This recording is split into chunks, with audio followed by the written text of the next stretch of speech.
with 450-plus yards and 4 touchdowns. So they're scoring everywhere. Now, with that is the issue. They have to pick up these little issues of drop passes right there. Now, they can't do anything about that one. That wasn't on the wide receivers right there. But they have been dropping passes. They're the #1 in the NFL with drop passes.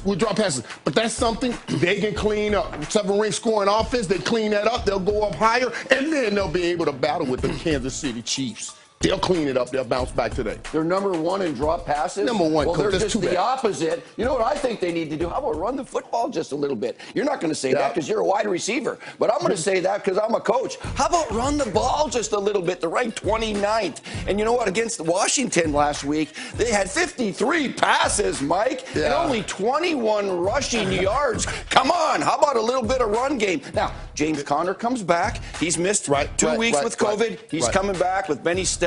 But let's get some more attempts on the ground and balance this thing up just a little bit for Big Ben. I'll take just a little, but they're doing a great job passing too, Coach. They did just lose last week. And nobody sacks this man. They're #1 against the sack. They get rid of the ball so quick. They get rid of that ball. He's the best at it. All right, Rich. I'll be okay. We're going to get it. To NFL Game Day Morning presented by Lowe's.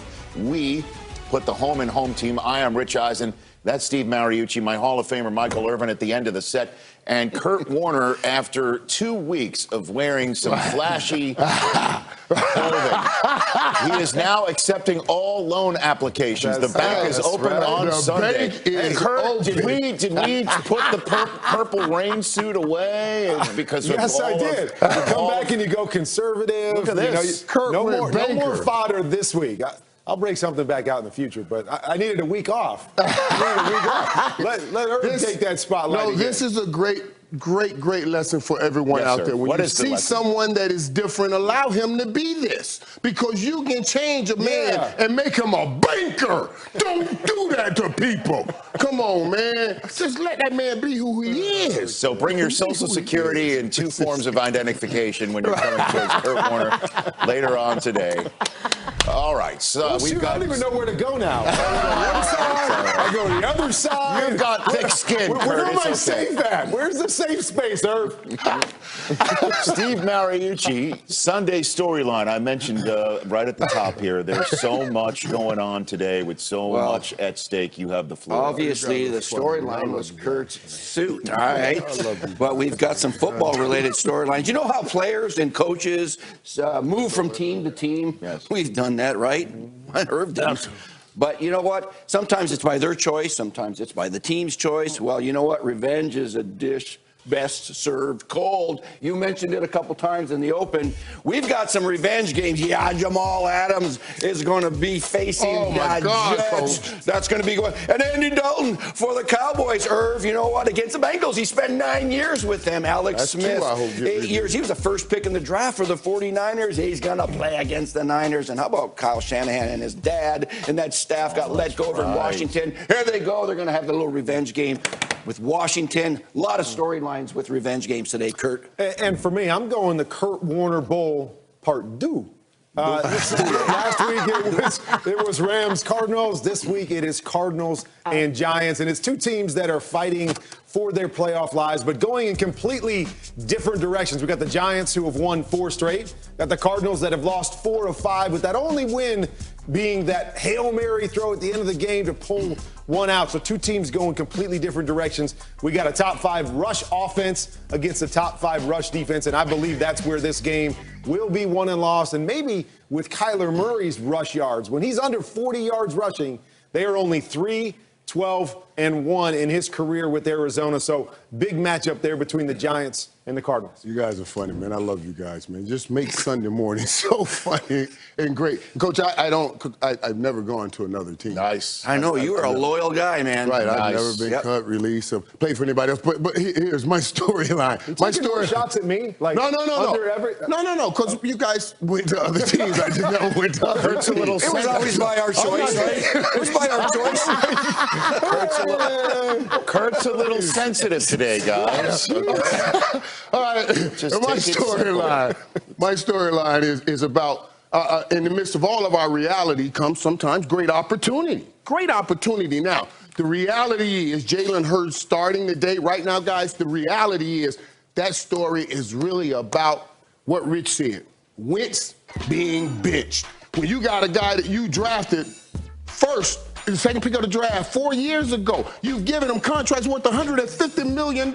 He's taking home in his pocket a guaranteed $130. That's the reality of what that story is about. But the opportunity that comes in that story for Jalen Hurts, an opportunity when nobody thought Jalen Hurts was going to be a starting quarterback in the National Football League, and he gets it against the number one, against this top-ranked defense. And if he plays great right here, folks, he would steal him a football team just like that dude in Miami stole from him one time. Ow! Get to steal a football team today. Jalen Hurts get to steal him a football team today. And I'll tell you, we want to talk about opportunity. The 7 seed that we knew was being created this year in the AFC, the 7 seed is for somebody with a record like, say, the Colts at 8-4 to hang on to.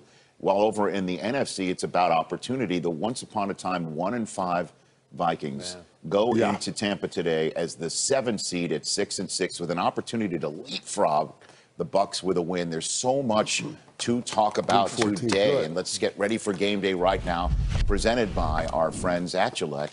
And it is Kim Jones kicking things off in Western New York. Take it away, Kim. Well, thanks so much, Rich Eisen. You know, it feels like 27 degrees, which isn't anything special in Buffalo in December. The big part, the 25-mile-per-hour wind gusts. If they continue during the game tonight, they could affect this game, even with big arms like Big Ben's and Josh Allen's on the field. Now it is my absolute honor to send it over to Stacey Dales in Philadelphia. Stacey, newly elected to the Oklahoma Sports Hall of Fame. Congrats, my friend. Thank you so much, Kim. That means a lot to me. Listen, Jalen Hurts, the rookie QB, is going to make his debut as the starter for the Eagles today. Unfortunately, he'll do so without 9-time Pro Bowl tackle Jason Peters. He is having toe surgery. 12 different offensive line combinations for Jalen Hurts coming into this game. And by the way, Carson Wentz played Taysom Hill. How weird is that in practice on the scout team this week? Right now to Sarah Walsh in Tampa. Sarah? Stacey, since week 8, Kirk Cousins has thrown 15 touchdowns, just 2 interceptions as his team has won 5 of its last 6. He said it's time to prove that we belong. Meanwhile, the Bucs have dropped 3 of 4, but after a bye, Tom Brady says he feels more comfortable, more confident, and he told his teammates it is time to step up. Let's stay in the Sunshine State and head to Miami with James Palmer. Well, thank you, Sarah. Tyrann Mathieu, the leader, the heart and soul of this Chiefs defense, questionable with a hip injury, but my understanding is he is going to play today. But how about the Dolphins? Their leading rusher, Myles Gaskin, put on the COVID-19 list yesterday. That means they'll go against the defending Super Bowl champions without their top 3 running backs. Now let's go to Mike Giardi in East Rutherford. James, the Arizona Cardinals fired up today to get Larry Fitzgerald back in the lineup. He was quarantined for 13 days after landing on the COVID-19 reserve list. The team said they missed his smile. Kyler Murray said they missed his energy. But most importantly, they missed his ability to make plays in this offense and be a calming presence for a young quarterback. Let's go to Ian Rappaport now. Rapp. Well, Mike, Ezekiel Elliott, the Cowboys star running back, listed as questionable today with a calf injury, is expected to face the Cincinnati Bengals today. It's not a calf strain, which can be terrible. It's actually a calf bruise, not as serious. Elliott expected to have no limitations, should be fine today. Meanwhile, Rich, let's turn our attention to the Bears-Texans game. My understanding is the future of general manager Ryan Pace and coach Matt Nagy are uncertain. Just 2 years ago, Nagy was the coach of the year. I am told him and Pace are still tight in this together and hopeful for a strong finish. Of course, a loss today would be their 7th in a row, and to do it against Deshaun Watson, the quarterback they did not take, would be hard to overcome in Chicago. Yeah, and there's another one they didn't take either, as we all know. Antonio Gibson is out for the Washington football team today. Peyton Barber going to go in there. DeAndre Hopkins is expected in New Jersey. Julio Jones will not play here in Los Angeles against the Chargers for Atlanta. And wow, Christian McCaffrey, what a tough injury season it has been for him. Not expected to go today against Denver. Lowe's Home Cam, we want to make sure you show us how you're getting ready for game day every single day that we're on the air. Go ahead, please, and take a photograph of you getting ready for your action